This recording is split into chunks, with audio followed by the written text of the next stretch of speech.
Hello and welcome all of you.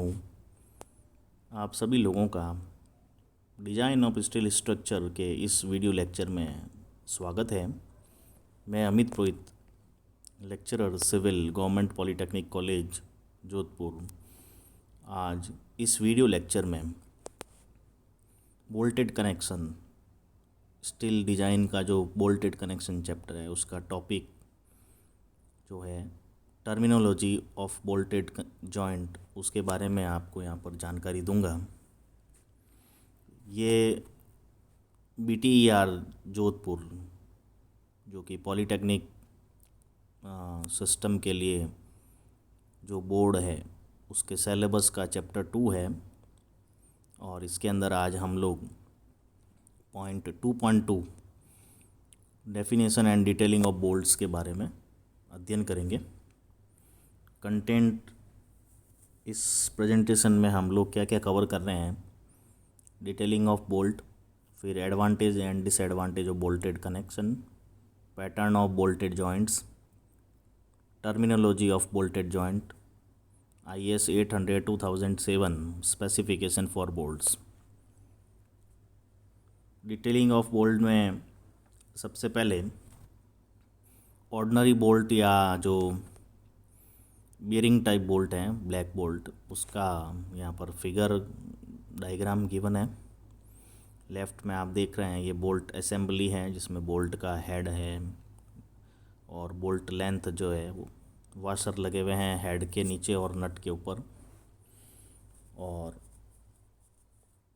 Bolt length जो है वो मार्क की हुई है। बोल्ट लेंथ क्या कहलाती है? हेड के नीचे वाशर से लेके बोल्ट के एंड तक। और इसका शैंक पार्ट है, उसके अंदर कुछ पोर्शन इसका अनथ्रेडेड होता है और कुछ पोर्शन जो है वो थ्रेडेड होता है। नट के ऊपर लगे वाशर और हेड के नीचे लगे वाशर के बीच का जो डिस्टेंस है वो ग्रिप कहलाता है। उसके बीच में मेंबर्स जिनको जोड़ना है वो उसके अंदर बीच में रहते हैं। और बोल्ट का राइट साइड में फिगर है। हेड नॉमिनल डायामीटर जो है, शैंक जो अनथ्रेडेड पार्ट होता है शैंक का, उसका जो क्रॉस सेक्शन है, उसका जो डायामीटर होता है वो नॉमिनल डायामीटर कहलाता है। तो इस तरह से जो है बोल्ट।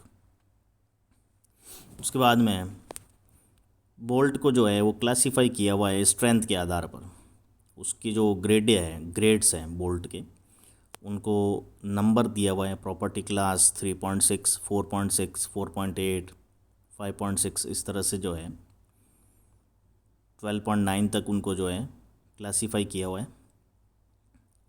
इसमें जो क्लासीफाई करने का जो तरीका है, इसमें जो फिगर दे रखा है वो जो फर्स्ट है, जैसे 4.6 है तो 4 जो है वो अल्टीमेट टेंसाइल स्ट्रेंथ का 1/100 को रिप्रेजेंट करता है। इसका मतलब क्या है? अगर उसको 100 से मल्टीप्लाई कर देंगे तो अपने को अल्टीमेट टेंसाइल स्ट्रेंथ मिल जाएगी बोल्ट मटेरियल की। तो अगर बोल्ट का ग्रेड 4.6 है तो बोल्ट ग्रेड का जो अल्टीमेट टेंसाइल स्ट्रेंथ है वो हो जाएगा 4 × 100, 400 मेगा पास्कल या न्यूटन पर mm²। और उसी तरह जो पीछे वाला पार्ट है वो जो है 0.6, उसको 10 से मल्टीप्लाई करेंगे तो वो जो है यील्ड स्ट्रेंथ और अल्टीमेट स्ट्रेंथ का रेशियो शो करता है। इसका मतलब क्या हुआ? 0.6 को पहले 10 से मल्टीप्लाई कर दीजिए तो 6 मिलेगा। अब उसको जो है उससे मल्टीप्लाई कर दीजिए 400 से, तो आपको जो है 240 मिल जाएगा। तो इस तरह से जो है बोल्ट का जो ग्रेड है उसको स्पेसिफाई किया हुआ है। फिर इसके बाद में आता है advantage of bolted connection. Bolted connection के क्या एडवांटेज है? रिवेटेड की तुलना में कह सकते हैं बेसिक ज़्यादा जो है मोस्टली जो है उसकी तुलना में देखा जाता है।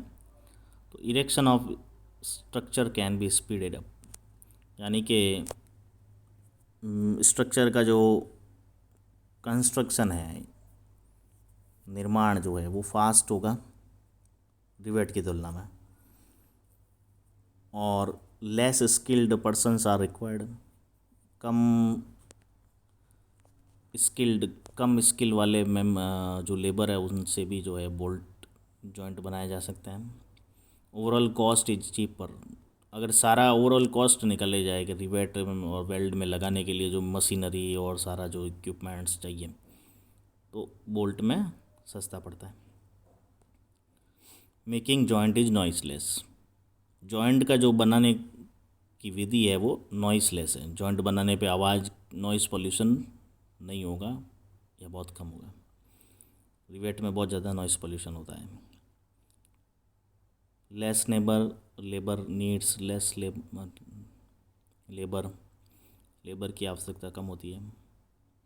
Structure can put to use immediately, bolt connection करने के बाद में स्ट्रक्चर सीधा जल्दी यूज़ में आ सकता है। रिवेट करने पे उसको टाइम लगता है यूज़ में लेने में। ऑल्ट्रेशन करना आसान रहता है। वर्किंग एरिया कम चाहिए। उसके बाद में कुछ एडवांटेज के साथ में डिसएडवांटेज भी है। Cost of material is high, material cost high रहती है। Tensile strength of bolt is reduced because of area reduction at root of the thread. Bolt में थ्रेड काटने के कारण क्या होता है, बोल्ट का नेट टेंसाइल एरिया जो है वो कम हो जाता है, तो बोल्ट कमज़ोर हो जाती है, तो टेंशन में वहाँ पे स्ट्रेस कंसंट्रेशन हो जाता है। Normally these are of loose fit, normally जो बीरिंग टाइप बोल्ट होते हैं उनमें जो होता है कुछ ना कुछ मार्जिन रहता है, तो वो स्ट्रेंथ में कमी रहती है। बोल्ट में अगर शॉक्स है, वाइब्रेशन अगर आ रहे हैं तो बोल्ट लूज़ हो सकते हैं, तो ये डिसएडवांटेज है। फिर बोल्टेड जॉइंट के पैटर्न, बोल्ट के लगाने के तरीके के कारण या बोल्ट के जो कॉन्फ़िगरेशन के कारण जो है उसको चैन शेप में लगाया जा सकता है। डायमंड, स्टैगर्ड चैन, स्टैगर्ड डायमंड चैन, जैसे कि आप फिगर ए में देख रहे हैं सबसे लेफ़्ट में ऊपर फिगर ए में ये चैन बोल्टिंग है, जिसमें कुछ रोज़ और कॉलम के अंदर उसको बिल्कुल सिस्टमेटिक लगाया जाता है। फिगर बी में आप देखिए डायमंड पैटर्न में है, इसमें जैसे सेक्शन बी जो फिगर है राइट में बी ऊपर, सेक्शन 1 पे 1 रहेगा, 2 पे 2 रहेंगे, 3 पे 3 और इस तरह से 4 पे 4, तो ये डायमंड शेप में बनता है। फिर सी फिगर में आप देखिए चैन बोल्टिंग तो है, लेकिन इसमें क्या हो रहा है कि कहीं पर सेक्शन 1 पे 1 है, दूसरा पे 2 है, तो इनको क्या है कि एक ही सेक्शन पे बोल्ट नहीं आ रहे हैं। चैन ए फिगर में क्या हो रहा है, 1 पे ही 2 वोल्ट आ रही है, 2 पे 2 आ रही है। इसमें क्या किया है, पिच को जो है थोड़ा सा आगे पीछे कर देते हैं तो ये स्टैगर्ड हो जाता है।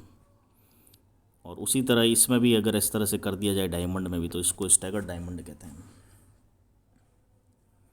फिर है टर्मिनोलॉजी, बोल्ट कनेक्शन में क्या क्या जो टर्म्स काम आती है, कौन कौन से जो शब्दावली है वो क्या क्या है, टेक्निकल वर्ड्स क्या हैं। पिच सबसे पहले आता है, पिच। इसको समझने के लिए फिगर को ध्यान से देखें। पिच क्या होगा, 2 बोल्ट के बीच की दूरी, यहाँ से यहाँ तक, तो ये जो लाइन है जिस लोड के पैरेलल जो लाइन होती है उसको बोल्ट लाइन कहते हैं या रो कहते हैं। तो एक रो में 2 लगातार बोल्ट के बीच की दूरी पिच कहलाती है। इसको पी से डिनोट करते हैं। तो it is the distance between 2 consecutive bolts in row measured along the direction of load. Direction के लोड के डायरेक्शन के पैरेलल जो है इसको मेजर किया जाता है, नापा जाता है, और 2 लगातार बोल्ट के सेंटर के बीच की दूरी जो है वो पिच कहलाती है। गेज, अब गेज क्या होगा, 2 बोल्ट लाइन या 2 बोल्ट की जो 2 रोज हैं उसके बीच की दूरी, वही 2 लगातार बोल्ट के बीच की दूरी, लेकिन अब जो है लोड की डायरेक्शन के परपेंडिकुलर नापना है, मेज़र करना है। It is the distance between two consecutive bolt of adjacent rows is measured at right angle to the direction of load. Edge distance, it is the distance of center of bolt hole from the adjacent edge of plate. Edge distance क्या हो गया, ई से जो mark किया हुआ है इसके अंदर, ये वाला प्लेट के किनारे से जो सबसे पहली लाइन होती है बोल्ट की, उसमें कोई भी बोल्ट के सेंटर से लेके प्लेट की जो एज है किनारा वहाँ तक की दूरी को ये कहते हैं एज डिस्टेंस। फिर आता है एंड डिस्टेंस। एंड डिस्टेंस में क्या होगा, प्लेट जहाँ ख़त्म हो रही है, जैसे कि यहाँ पे ख़त्म हो रही है प्लेट, तो ये वाली जो बोल्ट की लाइन है उसके बीच की दूरी ये कहलाएगी एंड डिस्टेंस। इसको ई डैश से रिप्रेजेंट करते हैं। फिर आता है स्टैगर्ड पिच। अच्छा, इसमें चैन बोल्टिंग थी और इसमें जब स्टैगर्ड बोल्टिंग की हुई है तो उस समय दो लगातार पास पास वाले बोल्ट के बीच की दूरी जिसको टेढ़ा नापा जाए तो वो कहलाता है स्टैगर्ड पिच। फिर IS 800 2007 के कुछ स्पेसिफिकेशन है।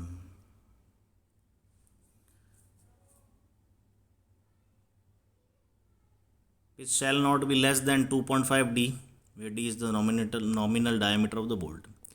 जो पिच है P, उसकी जो मिनिमम वैल्यू यानी कि दो लगातार बोल्ट के बीच की जो दूरी है वो कम से कम 2.5 इंटू डी 2.5 इंटू डी जो है उससे कम नहीं होनी चाहिए। तो ये पिच की मिनिमम दूरी है, कोड ने स्पेसिफाई की हुई है।